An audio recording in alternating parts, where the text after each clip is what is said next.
2019 அப்புறம் 2022 4 முறை தகுதி தேர்வு மட்டும் எழுதிட்டே இருந்தோம் சார். இப்போ 2024ல நியமன தேர்வு எழுதிட்டோம். இப்போ தொடக்க கல்வியில 20,000 ஆசிரியர்கள் காலிப்பணியிடம் இருக்கும்போது வெறும் 2,400 காலிப்பணிகளுக்கு மட்டும்தான் நிரப்பியிருக்காங்க.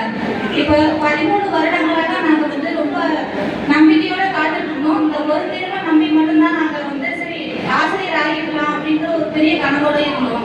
ஆனா இப்போ வந்து 2,400 மட்டும் போட்டதுனால நாங்க 21,500 ஆசிரியர்கள் ரொம்ப பாதிக்கப்பட்டிருக்கோம்.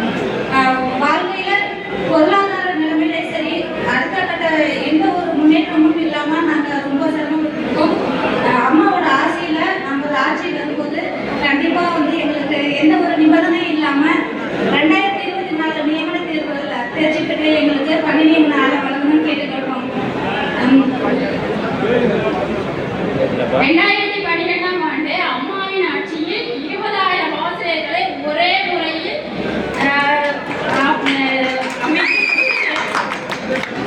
ஆசிரியர்கள் வாழ்க்கையில் நல்ல ஒரு கொடியேற்றினார்கள். அதே போல் இந்த முறையும் நீங்கள் வெற்றி பெற்று வந்து எங்கள் ஆசிரியர்கள் வாழ்க்கையிலும் ஒளியேற்ற வேண்டும் என்று மிகவும் தாழ்மையுடன் கேட்டுக்கொள்கிறோம்.